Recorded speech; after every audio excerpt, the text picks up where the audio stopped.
നമ്മൾ കുറേ കാലം കൊണ്ടാണ് ഷോർട്ട് വീഡിയോ അപ്ലോഡ് ചെയ്യുന്നത് കേട്ടോ. ഒരുപാട് കാലം നമ്മൾ ഷോർട്ട് എടുത്തിട്ട്. അപ്പോൾ നമ്മുടെ ഇന്നത്തെ വീഡിയോ എന്ന് വെച്ച് കഴിഞ്ഞാൽ നമ്മുടെ വീടിൻ്റെ പണി ഇന്നത്തെ ദിവസം ഒരു ഡേ മൈ ലൈഫ് പോലത്തെ വീഡിയോ ആണ്. അപ്പോൾ നമുക്ക് അപ്പോൾ ഉണ്ടൂസ് വീട്ടിൽ പണിക്കാർക്കുള്ള ഭക്ഷണമൊക്കെ ഉണ്ടായിക്കൊണ്ടിരിക്കണം. അങ്ങോട്ട് ചെന്ന് നോക്കേണ്ട പരിപാടി കേട്ടോ.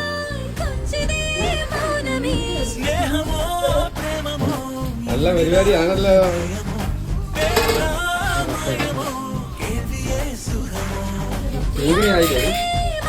അടുത്ത സമയത്ത് ഗ്യാസ് പിന്നെ വന്നിരുന്നു കഴിഞ്ഞാൽ ഇവിടെ രണ്ടാളും കൂടെ അനിയനെ കൊച്ചുകൊണ്ട് ഗൈസ്. അങ്ങനെ ഇപ്പം സമയം വൈകുന്നേരം 5 മണി കേട്ടോ. നമ്മുടെ ഞാൻ വീടിൻ്റെ പണിയും കാര്യങ്ങളൊന്നും കാണിച്ചില്ല. അത് ഇന്നത്തെ വൈകുന്നേരത്തെ ലോങ് വീഡിയോ വരുന്നതുകൊണ്ടാണ് ഞാൻ കാണിക്കാത്തത്. അപ്പോൾ വീട്ടിലെ കാര്യങ്ങളെല്ലാം കഴിഞ്ഞ് ഇപ്പോൾ സമയം വൈകുന്നേരം 5 മണിയായി. ഞാൻ നാളത്തേക്കുള്ള പണിക്കുള്ള സാധനങ്ങളൊക്കെ മേടിക്കാൻ വേണ്ടി ടൗണിലോട്ട് പോകണം. നല്ല മഴയാണ് കേട്ടോ നമ്മുടെ ഇവിടെ. ഗൈസ്, നമ്മുടെ ഇന്നത്തെ വീഡിയോ ഇത്രയേ ഉള്ളൂ. നാളത്തെ വീഡിയോ കാണാം.